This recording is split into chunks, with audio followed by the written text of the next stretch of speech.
We really thank God that we can join you this morning and study God's Word with you.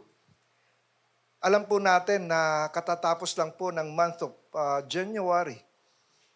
We're done with the first month of 2026. Kamusta naman po ang unang buwan na nakalipas? Kung tatanungin ko po kayo, natatandaan niyo po pa yung inyong New Year's resolution na inyong ginawa nung simulan ng taong ito? You know, the problem for most people is that the adrenaline of optimism on New Year's Day begins to weaken after a week or two and then it dissipates at the end of the first month ng January.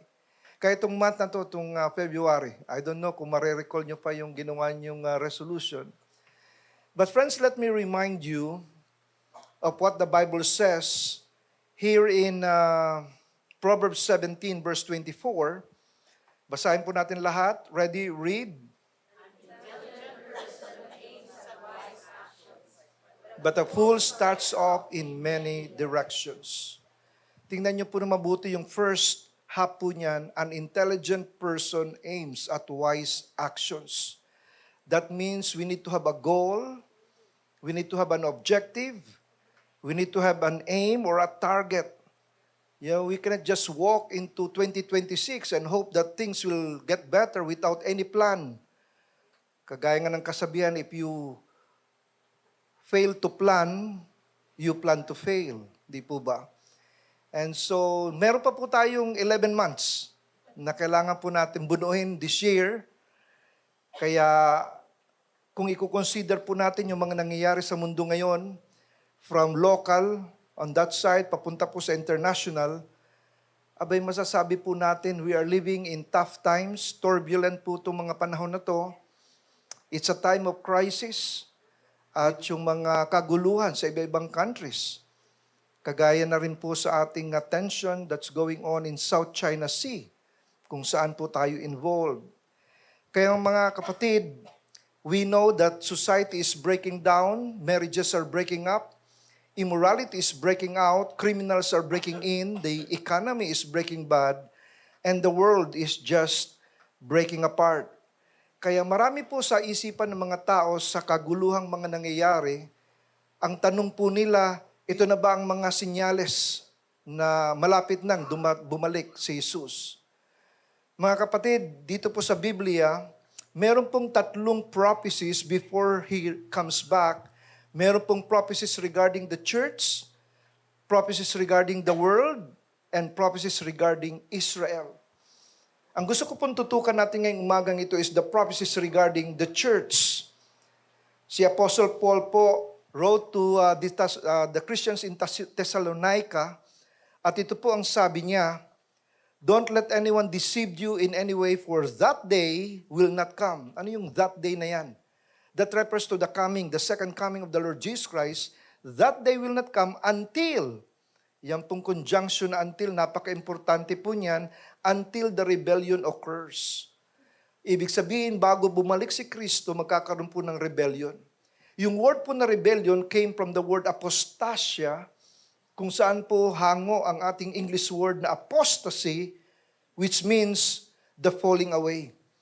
Ibig sabihin, ang prophecies inside the church, sabi dito ni Apostle Paul, bago bumalik si Kristo, magkakaroon ng falling away. In another letter, the Apostle Paul indicated this. Sa 1 Timothy chapter 4, verse 1, the Spirit clearly says that in later times, pagka later times, these are the times before the coming of the Lord, some will abandon the faith. Ito po ang magiging situation ng simbahan, people who are claiming to be Christians and yet they will turn their back on the Lord Jesus Christ. Marami na po mga librong lumalabas, kagaya po ng librong itong Farewell to God, May Reasons for Rejecting the Christian Faith. Si Charles Templeton po ay tinatawag na the Billy Graham of Canada. Sa Toronto po siya nakatira, the same city where we live. He died a few years ago. He was an evangelist for 20 years. And then, he turned his back on the faith sa Panginoong Hesus. Hindi niya po ma-reconcile ang evolution and the problem of suffering. Sa isip niya, if God is good, why is there suffering in the world? Kaya tinalikuran po niya hanggang namatay na po siya, hindi po na po siya bumalik. Or consider this Baptist pastor who was a pastor at 16. 16 years old, pastor na siya. Ewan ko, anong ginagawa ko nung 16 years old pa lang ako. Naglalaro pa lang ata ako ng patintero nun. Pero siya, pastor na po siya nun. And he became a leader in his denomination. Pero dumating po yung time na tinalikuran na rin po niya ang pananampalataya kay Jesus. At napakarami pa pong mga libro ngayon naglalabasan of people who gave up their faith in the Lord Jesus Christ. With this question, exactly this book by Michael Brown, why so many Christians have left the Christian faith? Kaya mga kapatid, ang tanong po natin ngayong umagang ito, I'm sure most of us, if not all of us, may kakilala po tayo. Nakasamahan natin. Maybe kasama natin sa growth group natin, maybe kasama natin sa simbahan, and they were walking with the Lord, pero ngayon, wala na sila. They went back to the world, even worse. Mas grabe na ang kanilang pamumuhay ngayon. Kaya gusto ko pong sagutin ang tanong na to ngayong umagang ito. What can cause you and me to decide one day that we will no longer walk our Christian life and abandon the faith? Ano nga kaya yung posibleng maging rason na kayo po at ako ay tatalikod sa ating pananampalataya kay Jesus? You know, I've been a Christian for 48 years now. Pag tinanong ako, Pastor, anong natutunan mo? Ano bang something that you have learned in 48 years? Ang sagot ko po ganito. Hindi madali to end well in the Christian life. It's easy to start well, pero yung mag-end well, hindi po madali. Napakarami pong pressures, napakarami pong temptation. Kaya nga po sabi dito ni Peter, sa simbahan po magsisimula ang judgment ng Panginoon. For the time has come for judgment to begin with the household of God. So before pa i-judge ng Panginoon ang mundo, dito muna sa loob ng simbahan ng judgment. And there will be lots of pressures and temptations na haharapin ng bawat isa. And you have to make that decision. Susunod pa ba ako kay Kristo? Kalokohan ba to? O magpapatuloy ako? Kahit na gaano kahirap ang pagsunod kay Kristo. And so today, I want to touch on this sensitive topic and answer how you and I can stay strong in our Christian walk. At hindi po tayo masama sa sinasabi po ni Pablo that in the later times, sabi niya, some will abandon the faith. Na hindi po tayo masama sa statistics na nag-abandon sa faith. And praise God, He did not leave us in the dark as to how you and I can stay strong in our Christian walk. Meron po tayong maraming mga talata o mga chapter, even one whole book to address this issue. At yan nga po ang book of Hebrews. Ang background po nito is the time when there was great persecution and so many Christians are tempted to give up on their faith para lang hindi sila dumaan sa persecution. Dahil yung mga anak nila, binubuli sa eskwelahan, yung mga negosyo nila, binabandalize, at lalong-lalo na, may mga Christians pa na nakukulong.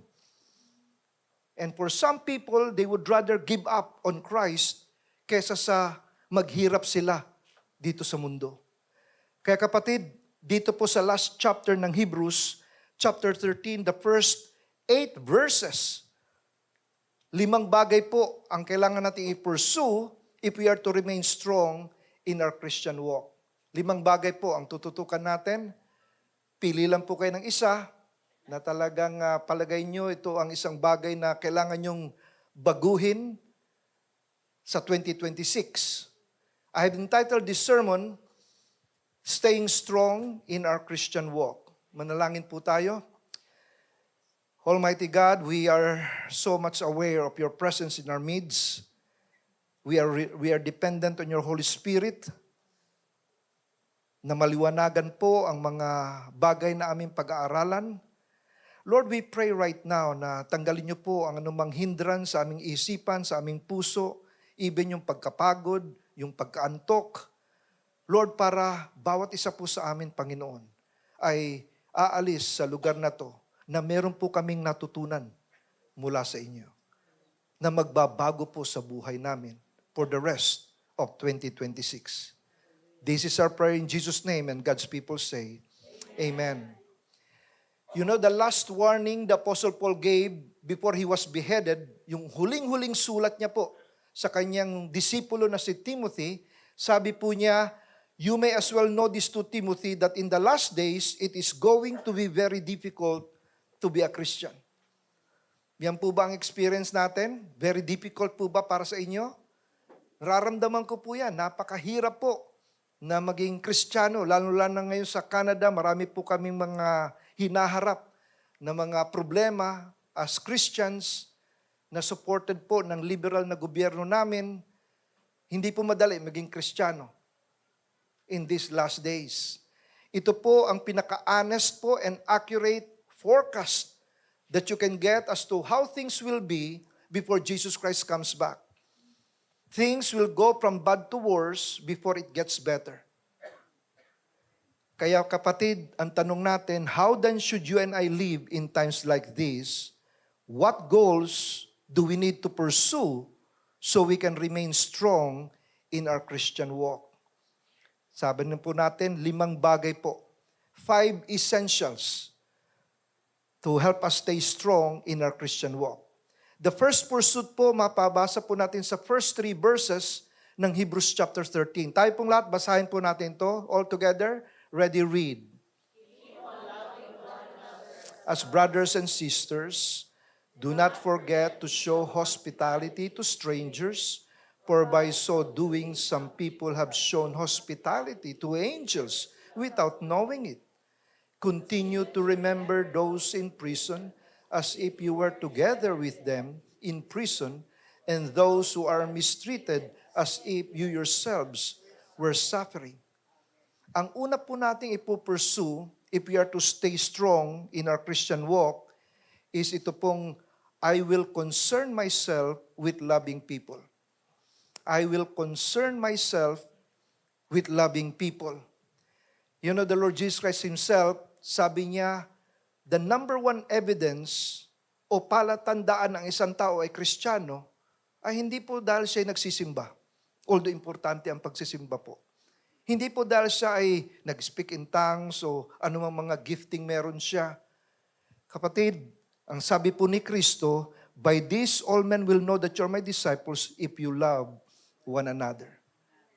Yung ating pong pagmamahalan, being considerate with one another. Dahil yung mundo po, naghahanap po ng mga ehemplo ng ganitong klaseng pagmamahalan. If I ask you this morning, is there somebody you need to get along with? Is there somebody you need to forgive? Has somebody done you wrong? Are you still eaten up with bitterness? You know, nautangan kayo last year, hanggang ngayon, di pa kayo binabayaran. Medyo mahirap magpatawad. Ipanalangin nyo yung mga tao na ganyan. Lord, kunin nyo na siya. No. Huwag naman. Pero hindi po madaling magpatawad, di po ba? Napalampasin na lang. Kalimutan na yan. Pera lang yan. Pero i-maintain natin yung relationship natin. You know, I feel so thankful to the Lord. Nagkaroon po kami ng reunion sa aming Versosa clan. Sa 5 magkakapatid, ako po yung eldest. At 2 na lang po. 2 na po yung namatay at 2 na lang po. So 3 na lang kami. At medyo strained po ang relationship ko with, ako yung eldest, yung pangalawa na lalaki. But through that reunion, nagkaroon po ng panumbalik sa aming relationship. In fact, siya pa mismo nag-text sa akin, patawarin mo ako sa mga nasabi ko. Kahapon ko lang po natanggap yun. Yung text na yun. Pero mga kapatid, meron po bang mga tao that we need to get along with? One of the most touching story I've heard so far sa pagpapatawad happened to a Vietnamese girl named Kim. 9 years old po siya nang mangyari ito. During the Vietnam War, US planes were doing bombing raids using napalm bombs. Yung napalm po yan, chemically loaded bombs po yan na kahit saan siya bumagsak, ini-incinerate niya po ang madadaanan niya. But somehow, because of some miscommunication, ito po mga napalm bombs, nagland po sa mga tao. Hindi po dun sa kalaban ng mga Vietcong, kundi po sa mga civilians. And among history's iconic, yan po siya nung si Kim yan, nung 9 years old siya. Kita nyo, anong tawag niya? Laplo? Ano yun sa Tagalog? Lapnos. Diyan po sa may arm niya. At saka yung buong likod niya, lapnos po yan. Among history's most influential photograph is the haunting image of Napalm Girl. Ito nga pong si Kim Phuc, a then 9-year-old caught in a moment of desperation during the Vietnam War in 1972. The disturbing image of the screaming and terrified child has since become a symbol for anti-war protests the world over. At si Kim po, lumaki siya na meron po siyang galit sa mga Amerikano dahil sila ang nagpahirap sa kanyang buhay. She had to undergo so many skin graft surgeries na mas lumalim ang kanyang bitterness towards the Americans. But you know what happened? Ginawa siyang kasangkapan ng communist Vietnam as a propaganda against the Americans. Nagpakasal po siya doon po sa Cuba, which was also a communist country. Mag-honeymoon po sila doon sa Moscow, sa Russia, which was a communist country. Yung eroplano po sinasakyan nila, layover po dito sa Canada. At during that layover, tumakas po siya kasama ng husband niya. At nanatili sila sa Canada. And during that time, she became a Christian. At nung naging Christian nga po siya, ito po ang sabi niya, "Forgiveness made me free from hatred. I still have many scars on my body and severe pain most days, but my heart is cleansed. Napalm is very powerful, but faith, forgiveness, and love are much more powerful. We would not have war at all if everyone could learn how to live with true love, hope, and forgiveness." And then nagtanong po siya, sabi niya, "If that little girl in the picture can do it, ask yourself, can you?" Meron po bang tao na hindi natin mapatawad?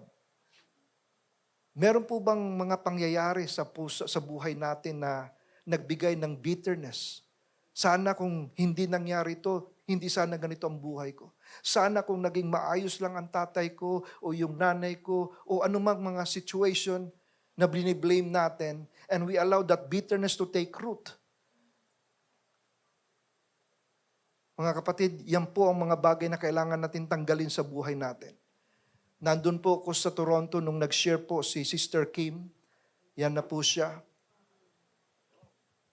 After she shared her testimony a few years ago, brothers and sisters, there's nothing that will hinder your growth as a Christian than carrying a grudge. You have to refuse it. You have to release it. Do not let bitterness take root in your heart. Get rid of it. Release it to God. Uproot that bitterness and ask God to replace it with grace. Pera lang po yun. Huwag na po natin dalhin yung bitterness na yun sa 2026. Ano man po ang nangyari sa buhay natin sa 2025. If we are to stay strong in our Christian walk, friends, ito po yung unang-una natin dapat gawin. Kung wala pa po kayong New Year's resolution na matandaan, I will concern myself with loving others.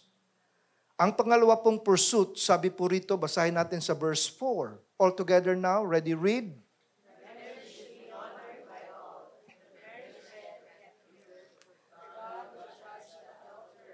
and all the sexually immoral. So pursuit number 2, if we are to stay strong in our Christian walk, ito po, I will commit myself to sexual purity. I will commit myself to sexual purity. I don't know how much you believe in surveys. Ito po ang survey sa Amerika. Sabi po doon, there are around 42 million pornographic websites. 42 million na mga websites. Sa Canada po, 41 million na kami. Kahit tig-iisa kami. Ha? Pwede po. And then number 2 sa kanilang survey, 11 is the average age that a child is first exposed to pornography, and 94% of children will see porn by the age of 14. Again, sa Amerika po yan, pero hindi po ako magtataka kung even here in the Philippines ay nangyayari yan. And then ito po yung medyo mas nakaka-bother po, of young Christian adults. Hindi po ito yung mga tao hindi nagsisimba. Ito po ay Christian adults between 18 to 24 years old. 76% actively search for porn. And of course, the most bothering result of the survey is itong 68% of church-going men and more than 50% of pastors view pornography on a regular basis. Wow! Mga kapatid, yung pong sexual immorality in our society today is talagang pasadsad na po talaga. Lantaran na po. You become proud that you have this and you have that. Kaya nga po yung mga tanong na kagaya nito, are there websites you ought to stop visiting? Ngayong 2026. Hinto na natin po yung mga nangyari noong 2025. Okay, yung tanong na, is there a relationship you ought to stop pursuing? O kaya naman, what activities you ought to not get involved in? O kaya, are there people you ought not to associate with? Kasi sabi nga ni Paul, bad company ruins good morals. Kung mas nag-i-enjoy kayo sa mga barkada nyo na non-Christian kaysa sa Christian, something is wrong. Kailangan nyo pong bantayan yan. And then if you are married, do you sometimes wish you're not? Ha? Hindi po lahat na nag-aasawa ay masaya eh. But praise God, si Sister Kat, Pastora Kat ay talaga naman looking forward to this grand wedding. Next week na yun, di ba? Yeah, wow. Praise the Lord. Tandaan po natin, sabi ng Panginoon, I hate divorce, says the Lord. Now, He doesn't hate divorced people. He hates the process of divorce. And what happens to how it affects people. Ang divorce rate po sa Canada ngayon is 49%. Almost 50%.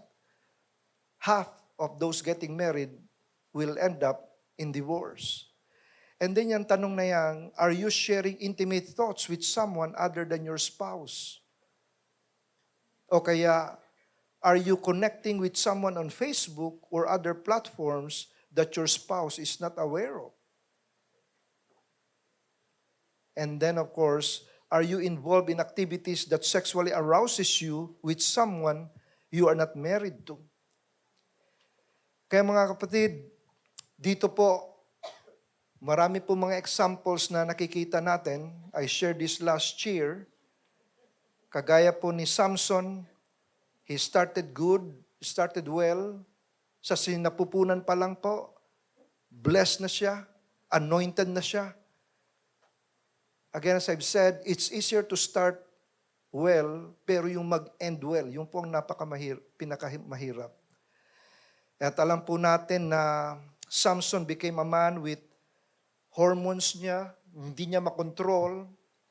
Nag-asawa siya against his parents' counsel.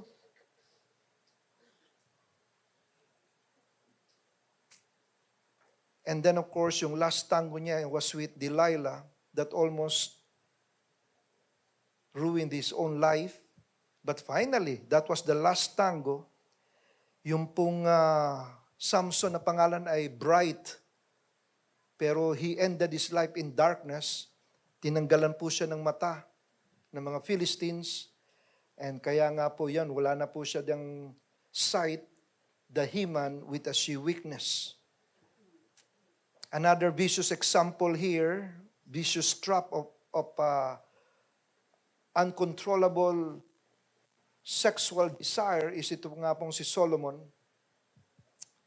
Ito po yung classic na story ng not rags to riches but riches to rags. Born with all the benefits, blessed with a creative mind. The kingdom was passed on to him on a silver platter. Napakaganda po ng simula niya.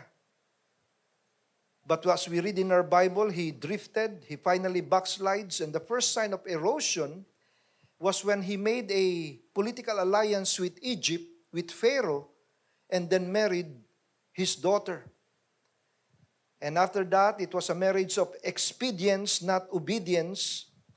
Kaya nga mga kapatid, whenever we are more into what is comfortable, what is expedient, kaya sabi po natin dito, when we are more focused on our convenience rather than our obedience to God, then we are more likely to compromise. Ang hanap po kasi natin yung madaling buhay. We don't want na mahirapan tayo, kaya bili tayo ng bili ng, ano sa Canada yan, yung mga ticket? Lotto, yan. Because we want a convenient life na automatic. And so si Solomon po, nag-asawa siya uli ng mga king's daughters hanggang he married the Moabite princess, the Ammonite princess, the Edomite princess until he had 700 wives. And he kept 300 mistresses. 1,000 po lahat yan. 3 women a day. Dahil 365 days lang po, 1,000 yan. I mean, how do you make everyone happy? Kahit na mag-selfie lang, hindi mo may papasok yung 700 wives. Sigurado merong out of the frame. Pero for some people, hindi lang po problema niya yung 700 wives. Ang mas malaking problema ay yung 700 mothers-in-law. Yun po, mas malaking problema. Because for some, one is more than enough. Kaya yan pong unrestrained preoccupation with sex brought Solomon down. But we praise God, meron po tayong mga story din po ng victory, kagaya po ni Joseph, na he was tempted by Potiphar's wife. Si Mrs. Potiphar na ang nangangalabit sa kanya, pero siya pa ang tumatakbo. Now, this is not easy for men. Pag babae na ang nangangalabit, hindi madali ito pa sa mga lalaki. Yung mga tunay na lalaki, ha? Kasi kung titingnan nyo yung description sa kanya, sabi dito sa Genesis 13 and verse 6, now Joseph was well-built and handsome. And after a while, his master's wife took notice of Joseph and said, come to bed with me. Yun yung napakahirap na temptation. Yung babae na ang nangangalabit. At lalo na yung kanyang description na well-built na handsome pa. Meron po dito mga baguhan na hindi po nakita. Naghanap po ako ng picture ng well-built and handsome. Yan po yung tinatawag nating biblical hunk. At nakahanap naman po ako ng picture ng biblical hunk. Well-built na handsome pa. And so,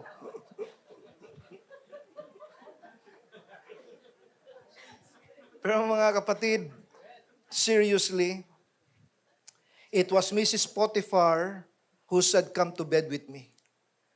Marami pong ganitong temptation na harapin ng bawat isa. Ang sabi po sa New Testament, we are to flee youthful lust. Ikaw nang tumakbo. Lumayo ka na.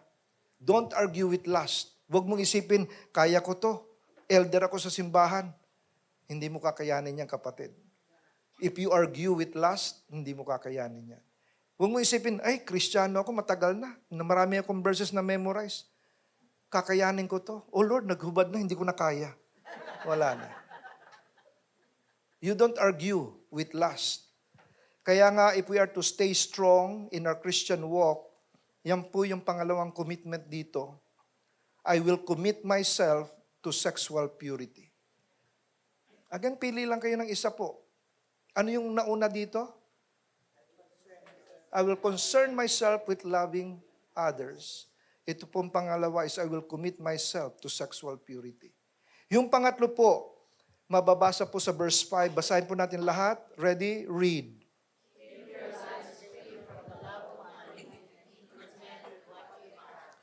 Because God has said, never will I leave you, never will I forsake you. So we say with confidence, the Lord is my helper. I will not be afraid. What can mere mortals do to me? Ang pangatlo pong bagay na we need to pursue if we are to stay strong in our Christian walk, ay ito pong, I will content myself with what I have. I will content myself with what I have. Ito pong discontentment is a disease.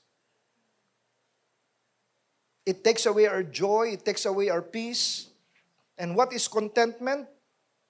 Sabi po ng isang commentator, contentment is not getting what you want, but it is wanting what you already have. It is wanting what you already have. You see, contentment will make a poor man rich. Kahit pobre ka, if you are contented, mayaman ka. Pero kahit gaano ka kayaman, kung discontented ka, mahirap ka. Somebody said, there is that unfortunate disposition in us to attend much more to the things that we still don't have than to be thankful for what we already have. Nakapokus tayo kung ano yung wala pa. Nakakalimutan natin ano na yung provide ng Panginoon. Kaya to be content is not easy. Sometimes we want things we don't need. Sometimes we need things we don't want. And we get all mixed up. No matter how much you have, if you're discontented, you are still poor. No matter how much you have, kahit na bilyonaryo ka, kapatid, if you're discontented, you're still poor. Kaya nga itong we get our luxuries and our necessities confused when our greed becomes our need. Na hindi na natin ma-distinguish ano yung greed at ano yung need.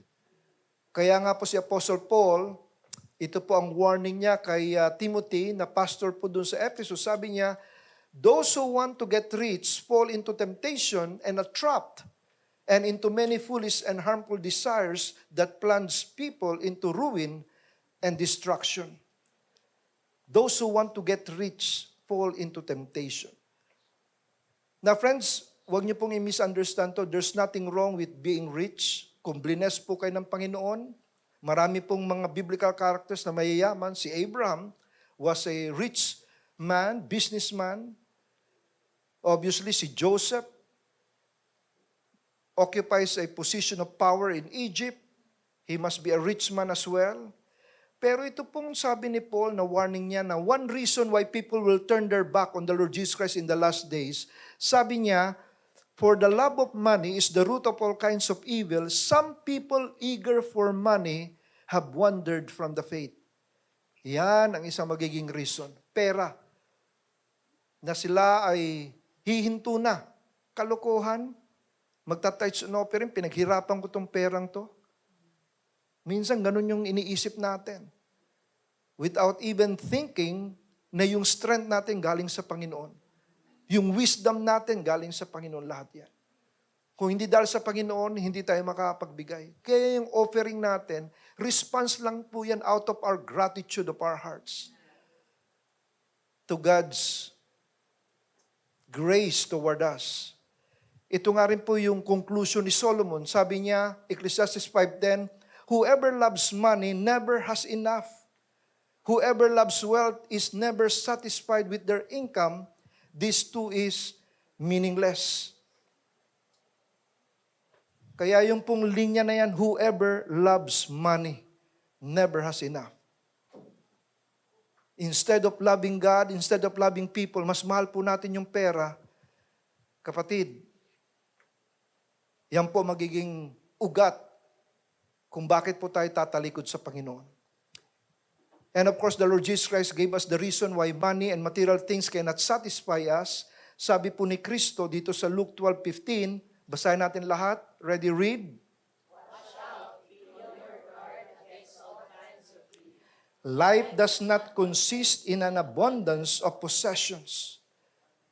Life does not consist in an abundance of possessions. Ngayon po na kami ng misis ko ay empty nest na po, nag-asawa na po yung dalawang anak namin, napakarami po namin gamit sa bahay pa na kailangan namin i-dispose. We need to declutter po yung aming garage. Hindi na po kotse na nandiyan. Puro po gamit po yan. Yung kotse po nasa labas ng bahay. Kaya we need to declutter, simplify our lives. Kasi nga po, galing ka na sa labas, pagod ka na, nagtrabaho ka na, pagpasok mo ng bahay, ang gulo-gulo pa, hindi ka makapagpahinga, kapatid. You don't need all those things. 20 pairs of shoes. Naku naman, sobra naman. 20 pairs of shoes. Meron kang 30 na mga handbags. Sobrang dami naman. Hindi naman kailangan lahat yan. Nagpuputo ka na lang dahil sa hindi mo ginagamit. Sayang. Kaya po kapatid dito, pagsabi po ng writer ng Hebrews, be content with what you have. It doesn't mean na wala ka ng ambisyon na maging prosperous, that you don't pray for, promotion sa iyong trabaho or look for a better high-paying job. Hindi po yan ang ibig sabihin. Pero ang ibig sabihin po niyan, mga kapatid, is that we need to watch out that our greed does not become our need. Kailangan po alamin natin yan sa puso na, greed na ba to or need ba talaga to? Kailangan ko ba talaga to? Or greed lang to? Kaya nga kapatid, oftentimes, there's a thin line of separation between our veiled greed and our real need. Napaka-thin line po yan na nagsaseparate. Ikaw lang at ang Panginoon nakakaalam niyan. Kaya nga po yung panalangin po ng bawat isa sa atin para ma-distinguish natin yung greed from our real need. Ito po ang panalangin natin. Let's all pray this together. All together, ready, pray. Search me, O God. Try me and know my thoughts, and see if there be any wicked way in me, and lead me in the way everlasting. I-search po ng Holy Spirit yung puso natin. Because sometimes, pagka yung mga window shopping na yan, delikado yung window shopping na yan. Pati window nabibili. Kaya po, sabi po ng writer ng Hebrews, God has said, never will I leave you, never will I forsake you. And then we can boldly declare now with the writer, tayo pong lahat, ready, read. So we say with confidence, the Lord is my helper, I will not be afraid. What can mere mortals do to me? So friends, pursuit number 3, if we are to stay strong in our Christian walk, is I will content myself with what I have. I will content myself with what I have. And then pursuit number 4 is found in verse 7. All together, ready, read. Consider the outcome of their way of life and imitate their faith. Friends, if we are to stay strong in our Christian walk, I will conduct myself according to godly example. I will conduct myself according to godly example. So here, the writer of Hebrews is encouraging us to watch the way our leaders live. Watch out the way they walk with God and make that as a pattern for our walk with God as well. But friends, remember na pag tinitingnan natin yung buhay ng mga leaders, remember they are human too. Kaya we are not to watch them so we can judge them. We are not to examine their lives so we can find fault with them and then criticize them. But we are to observe their faith as it is lived out in their lives and follow their example in their service to the Lord for the glory of God. Kaya mga kapatid, I'm sure most of us, if not all of us, have heard of the many scandals that has rocked the Christian community. Last year po, medyo naano po tayo. Of course, yung Ravi Zacharias, talagang napakalaking scandal po noon. Hanggang ngayon po, hindi ko po halos maisip na mangyayari yon. Pero last year po si Steve Lawson, removed as lead pastor of Trinity Bible Church in Dallas due to inappropriate relationship. And then nandyan din po si Paul Washer stepped down because of inappropriate texting. Nagte-text lang siya sa isang church member na babae na may asawa.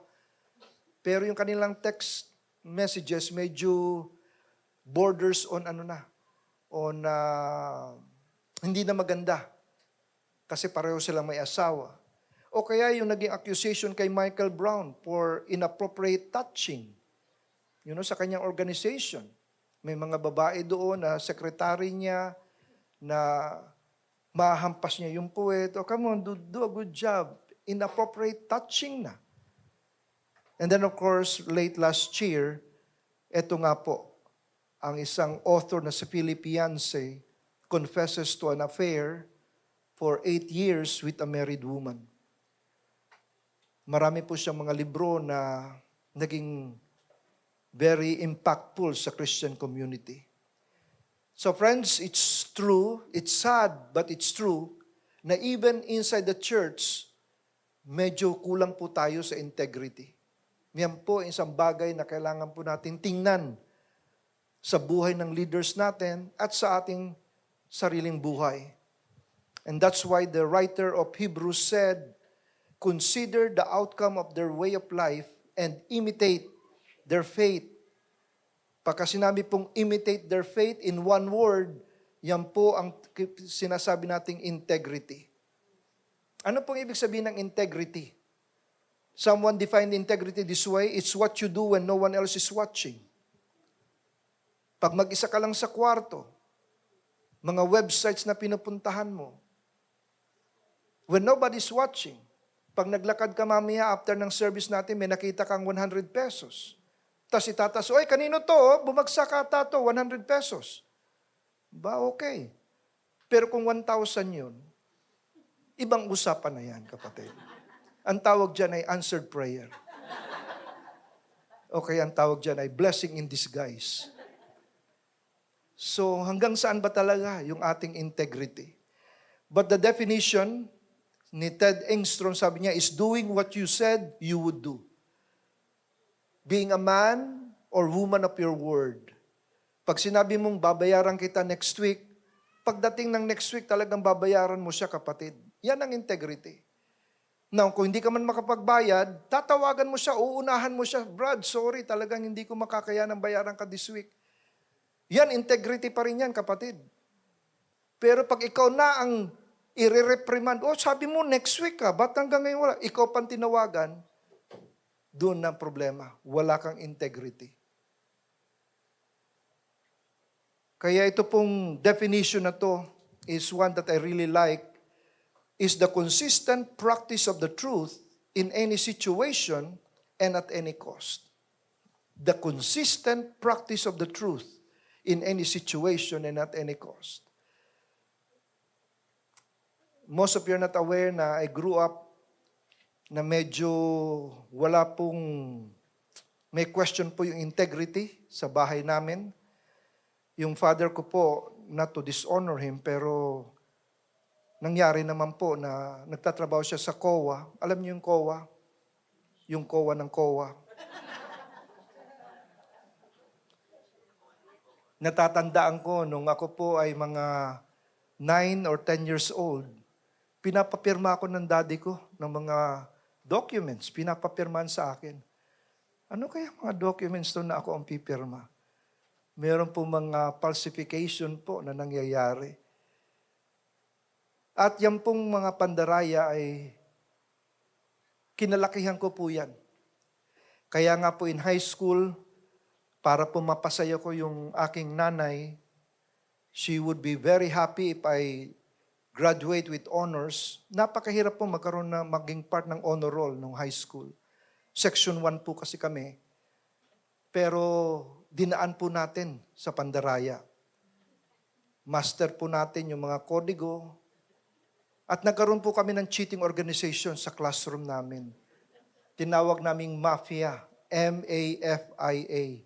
Ibig sabihin po niyan, Manpower Administration for Integrated Answers. At ako po ang tinatawag nilang Godfather. Kaya nahiyang-hiya po ako dahil nung pag-graduate na po, naka-hang on po ako, number 10 ako. Sa top 10, ako po yung number 10. Tuwang-tuwa naman yung mother ko. Akyat siya sa stage, lagyan ako ng medal. Pero yung mga classmates ko nagtayuan. Godfather! Godfather! Ba, hiyang-hiya ako. Kasi alam ko, naging top 10 ako dahil sa pandaraya. Kaya nung mag-college na po ako, civil engineering, first year, first semester, sinubukan ko po maging malinis talaga. Wala nang mga pandaraya. Napakahirap. Ang naging conclusion ko, okay lang mandaya basta hindi lang mahuli. Yun ang naging conclusion ko. Kaya nung second semester na, November 17, 1977, diyan ko po narinig ang gospel. Diyan ko po tinanggap ang Panginoon. Now, here's a love na hindi ko kailangang i-win ang love ni Jesus. Yung sa mother ko, I have to win that love. Pero ito, I don't have to win that love. God loves me as I am. And so praise God, I graduated sa civil engineering namin, nasa honor roll pa rin, pero as a Christian believer. So friends, hindi po madali. Ito pong integrity, ito pong Great Wall of China was built to protect the people from invasion from the barbaric hordes from the north. I tell you, this wall was not called great for nothing.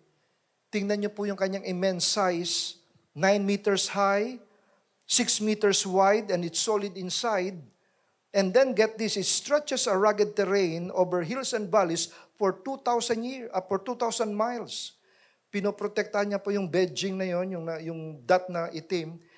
2,000 miles po yan to protect from the barbaric hordes from the north. No wonder it's called great. It's one great headache to the enemy, that's for sure. The wall was too high to climb over. It was too thick to break down and too long to get around. In fact, it's one of the few man-made structures na visible from outer space. Yan po isang picture sa outer space.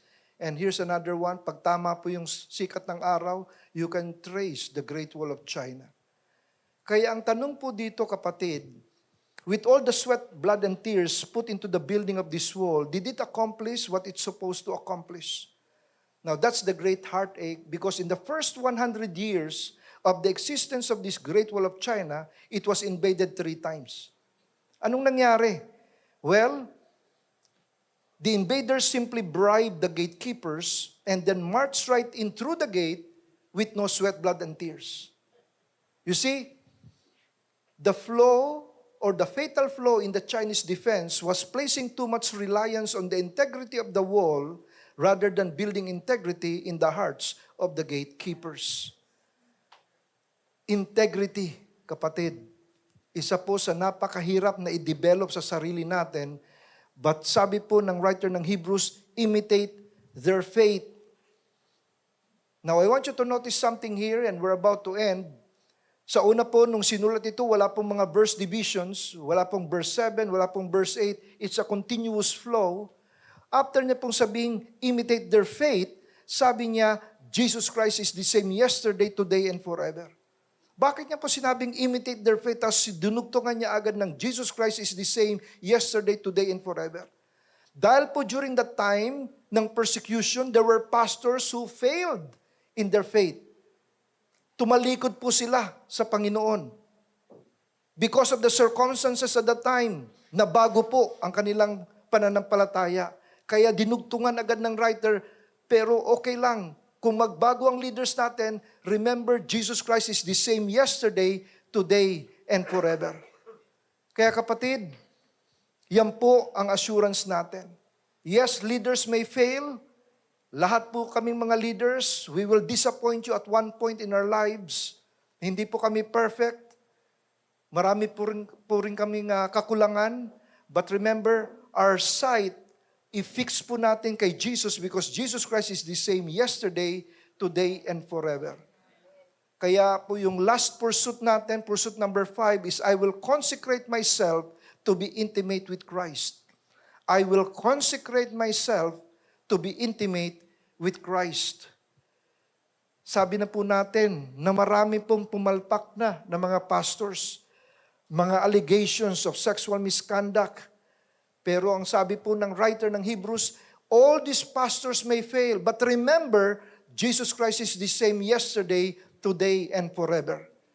Kaya nauna na po sa chapter 12, verse 2, sinabi na po ng writer, fix our eyes on Jesus, the pioneer and perfecter of faith. Kay Kristo lang po lahat, mga kapatid.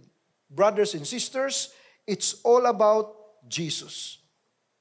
It's all about Jesus. We need to pray for our leaders. Marami pong hinaharap na mga problema ang leaders natin. But remember, even if they fail, Jesus Christ is the same yesterday and forever. Kaya kung gusto po natin magkaroon ng integrity, basahin po natin lahat ito. If there's one thing you can take home with you, I want it to be this message. All together, ready, read. Our integrity will always be in direct proportion to our intimacy with God. Kung gusto po natin maging person of integrity, in direct proportion po yan. Kung gaano tayo kalapit sa Panginoon, the closer we come close to the light, the more na mas makikita natin yung ating kadumihan. And that's why intimacy with God is the key if you want to develop integrity. And so friends, let me close with this verse. Si James po, sabi niya, basahin natin lahat. Ready, read? And He will come near to you. Be clean in the way that you live. Stop doing wrong things. Make your minds clean. You cannot love sin and love God at the same time. So dito po si James, binigyan niya tayo ng 3 essentials if we want to be intimate with God. Una, come near to God and He will come near to you. That means the ball is in our hands. We need to take the first step. Ginawa na po na lahat ng Panginoon to make it possible for us na magkaroon ng intimacy with Him. But we need to take the first step. Kaya ang una po rito, it's got to be our determined pursuit. If we want to be intimate with God, dapat determinado po tayo na yan ang gagawin natin. I'm sure many of you, nung simula po ng taon nito, sabi nyo, magbabasa na ako ng Biblia araw-araw. Maybe yung iba sa inyo, yan ang inyong New Year's resolution. Pero nagkatotoo ba? Alam naman po natin na if you read the Bible from Genesis to Revelation, pulpit speed, it only takes 12 minutes a day. Just 12 minutes a day, matatapos po natin ang buong Biblia from Genesis to Revelation. Just 12 minutes a day. Meron po ba kayong 12 minutes? Sa mga ibang lalaki, yung 12 minutes, sa pagsusuklay lang, matagal na yung 12 minutes na yan, no? Lalo na yung mga lalaki, may mga pinagtatakpan na.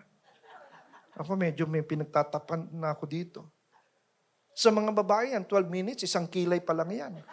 Ang tagal niyan, kapatid. Hindi ka anong tawag doon?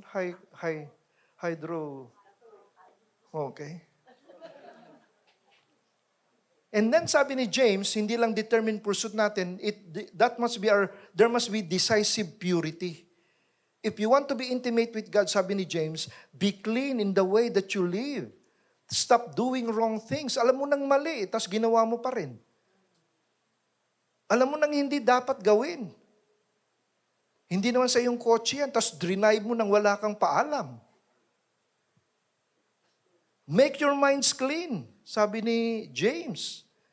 Kaya, pangatlo dito, there must be a deliberate preference to love God and not to love sin. Kaya sabi niya doon, you cannot love sin and love God at the same time.